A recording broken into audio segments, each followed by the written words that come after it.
Good evening and welcome to Northwest Newsweek. First Nations-owned Watay Power has begun training people to construct power lines in the remote north. The training program is a collaboration of a half-dozen groups and agencies and is being offered in Thunder Bay. Corey Nordstrom reports. The groups of trainees from reserves in northwestern Ontario were flying high as they showed off the skills they've been working on for the past 6 weeks. This line crew ground support training course at GridLink on Roslyn Road will prepare them for the construction of the Watay Power transmission line.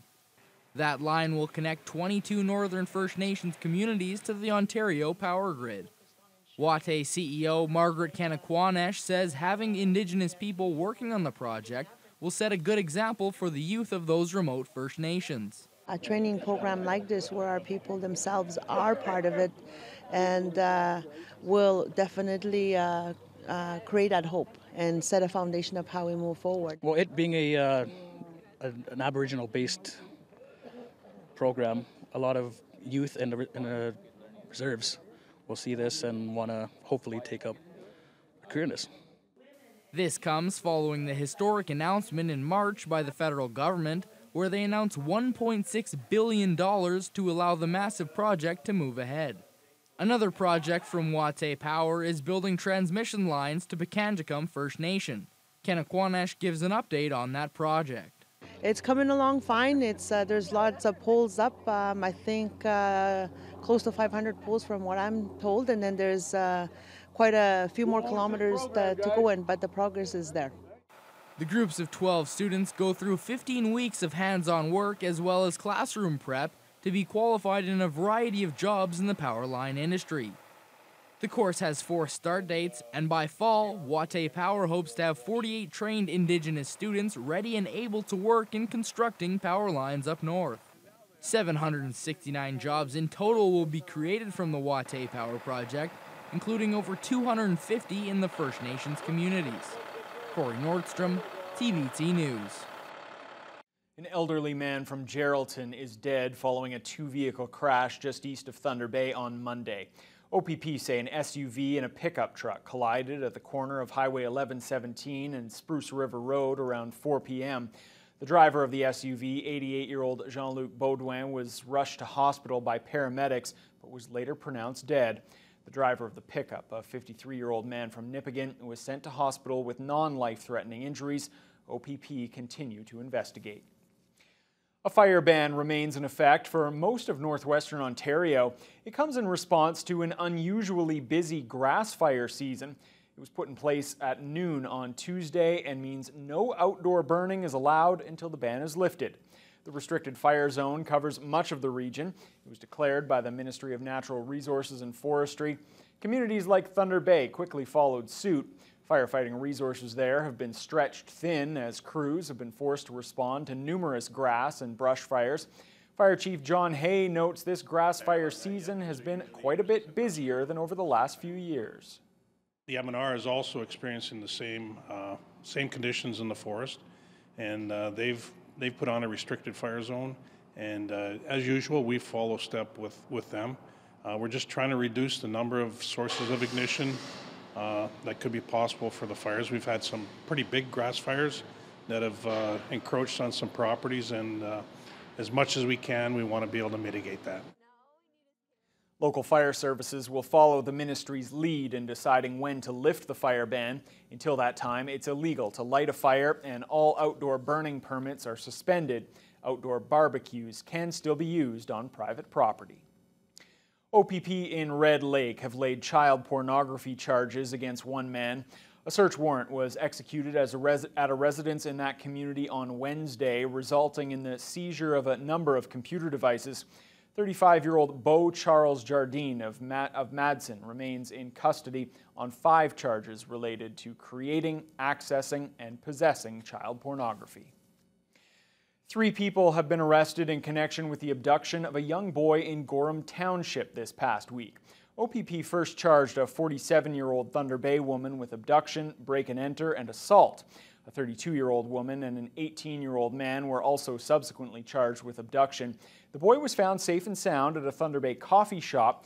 The incident triggered a province-wide Amber Alert, but many area residents are wondering why they didn't receive that notification on their cell phone or other devices.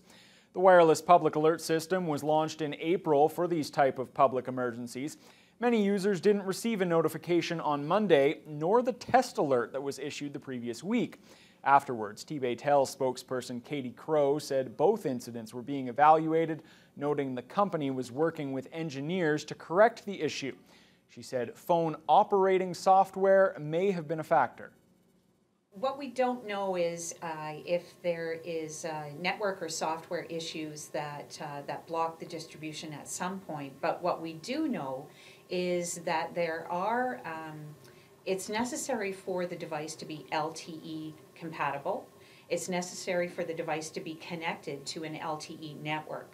So we do know that some users across the province who say they did not get the alert, the issue is actually with their device. So the user has to ensure that they're connected to an LTE network and that their operating software on their device is the most current. Several days later, T-Baytel officials now believe they've solved the problem. We won't know for sure until the next wireless alert is issued. Thursday was the final day for candidates to register for next month's provincial election. Here's a look at who voters across the Northwest will have to choose from when they go to the polls. In Thunder Bay Superior North, the Trillium Party has Louise Ewan. Tony Gallo is running for the Libertarians. The Liberals have longtime incumbent Michael Gravel. Amanda Motajong is running for the Greens. The PCs have Derek Parks. The NDP hopeful is Lise Vaugeois. And the Northern Ontario Party is represented by Andy Wolfe. In Thunder Bay Atikokan, the Northern Ontario Party has David Bruno. Bill Morrow is back for the Liberals. The NDP is represented by Judith Monteith-Farrell. The Greens have John Northey. The PC hopeful is Brandon Postuma. And the Libertarians have Dorothy Snell on the ballot. In the brand new riding of Kiiwetinoong, the PCs are represented by Clifford Bull. The Northern Ontario Party has Kenneth Jones. Doug Lawrence is running for the Liberals. The NDP has Sol Mamakwa, and the Green candidate is Christine Penner-Pohl. And in Kenora Rainy River, the NDP has Glenn Archer. The Liberal hopeful is Karen Kijik. Ember McKillop is running for the Greens, and the PCs have former MP Greg Rickford. The provincial election goes June 7th. Meanwhile, those Kenora Rainy River candidates squared off Thursday night at a debate in Kenora. Adam Riley was there. These are the four candidates seeking office in Kenora Rainy River this provincial election. Liberal Karen Kijik, the NDP's Glenn Archer, Green Party's Ember McKillop, and Progressive Conservative Greg Rickford. They were in Kenora Thursday evening for the first debate in the newly redesigned Kenora Rainy River riding. Put on by the Kenora District Chamber of Commerce, the debate format had each candidate respond to a submitted question before allowing others to rebut. Questions were then opened up to the floor. Subjects included combating racism, the use of public-private partnerships for infrastructure projects, and working with area First Nations. What is your plan to work in partnership with the Treaty 3 First Nations? I'm going to be accessible and ready to listen, and also to,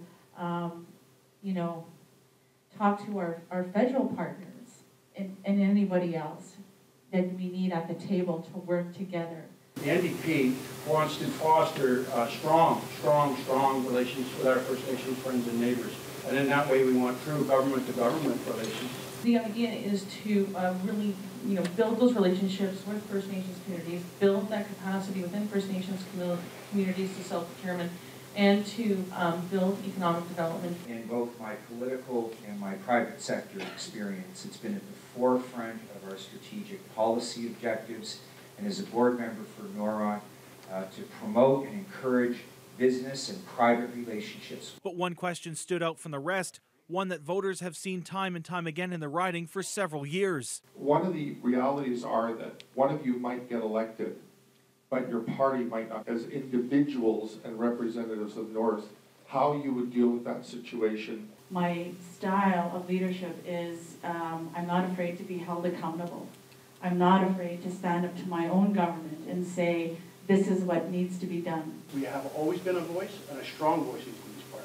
And I would say to you that if elected, or when I'm elected, I'll be that blunt with it. When I'm elected, you're going to have that strong voice. Regardless of what message an MPP has, that even if it goes against the Green Party mandate, the Green Party platform, it does not end in reprisal. That I was willing to work with members of an opposing party in a different level of government, put down our political stripes, swords, if you will, and work effectively. This debate will not be the last this election, as Kijik, Archer, McKillop and Rickford will square off once again at an all-candidates forum in Dryden on Wednesday.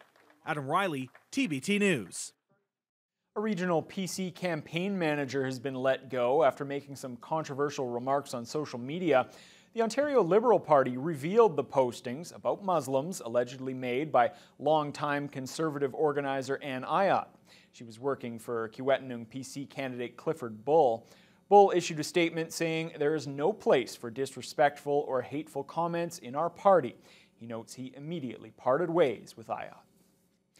This week, we begin a series of profiles of provincial candidates in the region, starting in Thunder Bay Superior North. The NDP's Lise Vaugeois is trying to wrestle the riding from longtime Cabinet Minister Michael Gravel. Tony Brar has more in this candidate profile. Lise Vaugeois says her passion for the city of Thunder Bay started since she first called it home in 1991. The NDP candidate for Thunder Bay Superior North is a small business owner and a Lakehead University education professor. I also have a PhD.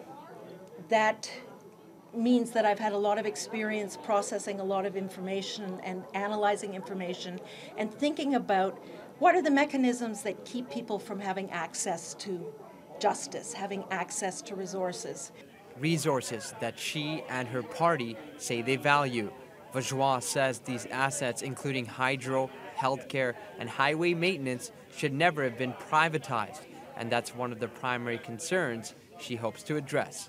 That's something I've spent a lot of time thinking about, and I really look forward to having the opportunity to work on those issues at the legislative level. A level where Vaugeois says she can help make Ontario a better place to work and live, areas that have been overlooked in years past. I think I've been watching and paying attention to politics for many, many years, and I've been watching a steady erosion of the concept of government as something that is there for the people. What we've seen instead is cuts, underfunding of core services, and privatization.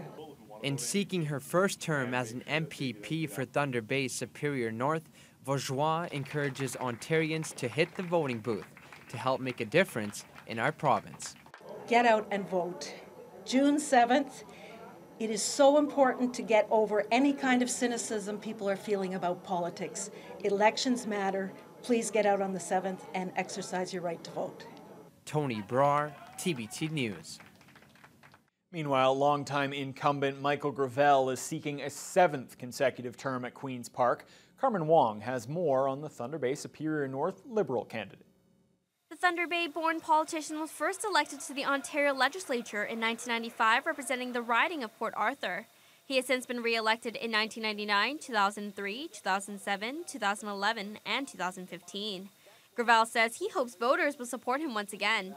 He has laid out an ambitious plan for the next 4 years. He says his vision is to build on what he has done over the years, such as the 4-laning between Thunder Bay and Nipigon. Started it really in 2010.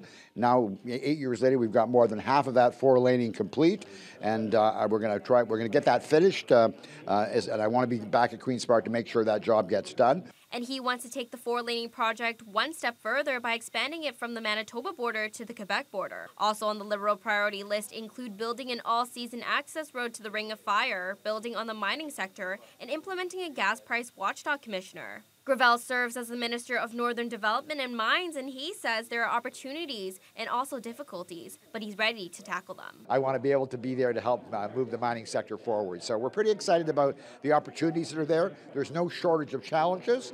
I want to take those challenges on, straight on. As I said, I feel very passionately about this job. In the past few years, Gravel has battled with depression and fought cancer. He says his dedication to his riding stems from his passion for helping others. There's nothing more gratifying than public service. To be able to help, sometimes it's the stuff that, quite frankly, nobody knows about. We have a constituency office where we help thousands upon thousands of people, and while we're not always successful, we work hard to make sure that people are well looked after, and particularly when they're having a challenging time working through the bureaucracy.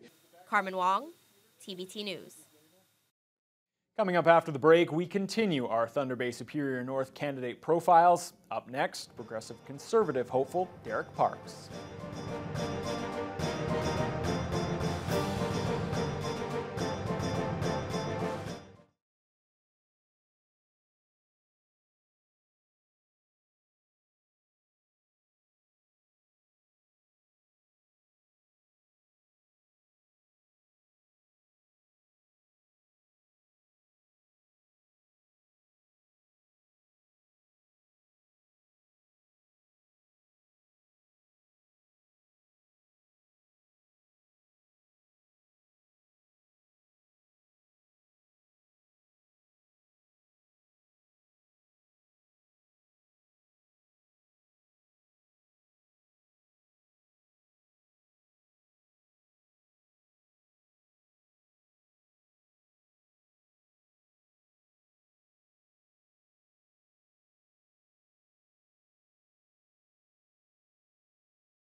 Well, we continue our look at the Thunder Bay Superior North election race. PC candidate Derek Parks says he wants to change how the province uses taxpayers' dollars at Queen's Park. Tony Brar explains.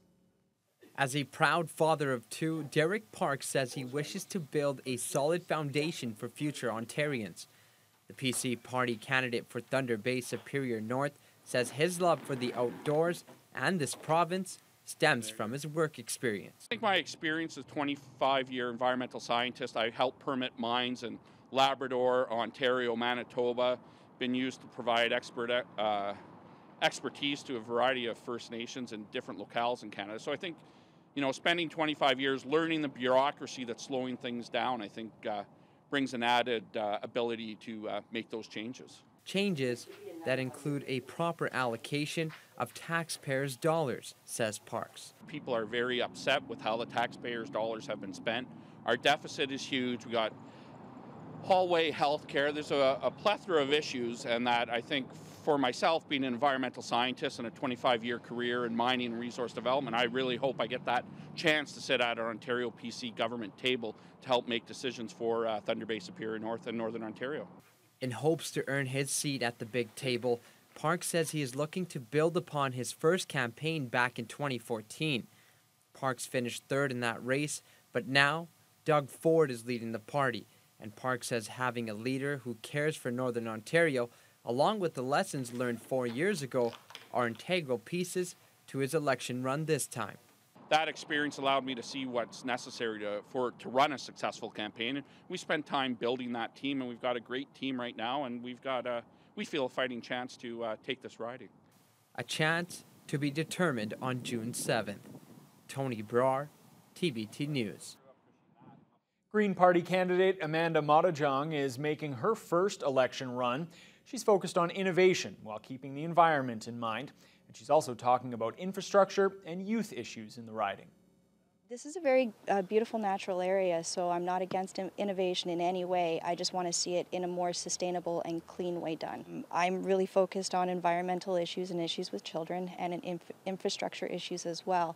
And I just like to see a positive change here in Thunder Bay. Mahtajong is a certified environmental practitioner who grew up in southern Ontario but made the move to the Northwest a few years ago. She says the issues here in our region are much different than those being raised in the South, and that's why she believes the Green Party is so important. When you look at northern issues, they're far different from southern issues. So where you have the Liberal having their stronghold, maybe it's because they actually understand the issues down there, which is great. They don't understand the issues as they apply to Northern Ontario or Thunder Bay.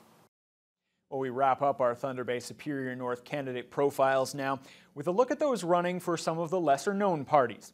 The Libertarians, the Trillium Party, and the Northern Ontario Party are all fielding candidates. Corey Nordstrom introduces us to them.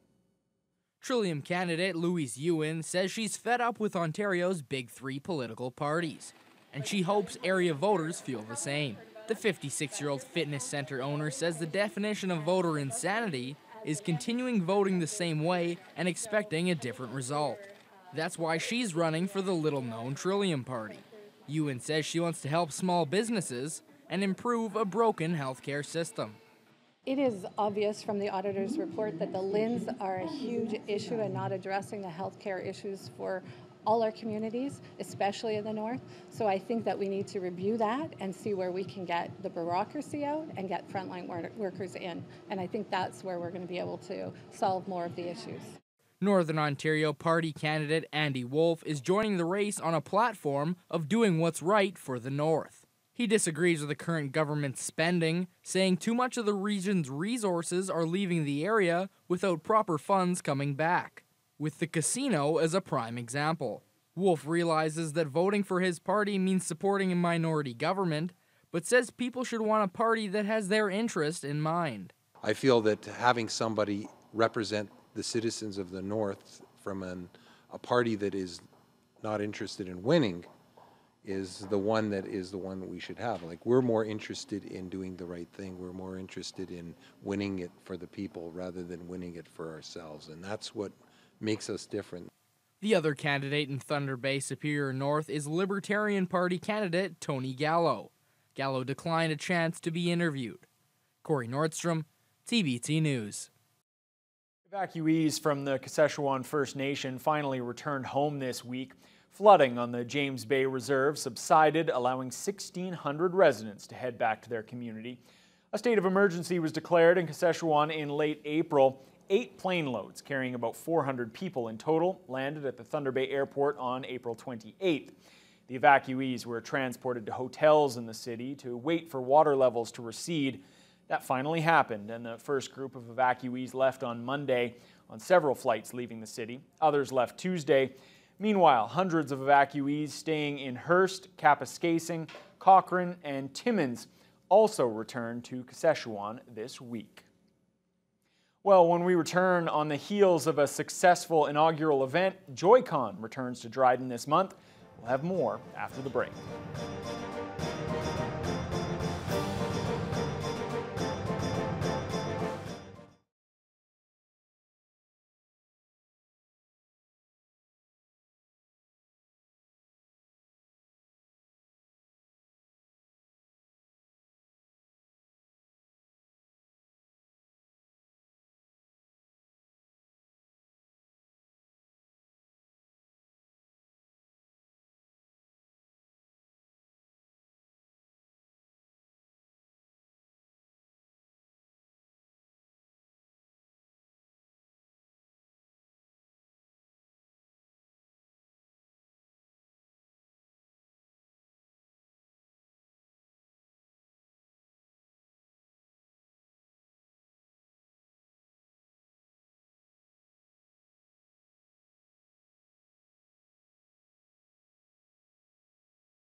Nerds, gamers, cosplayers, and all-around geek culture will descend upon Dryden later this week as Joy-Con returns for a second year.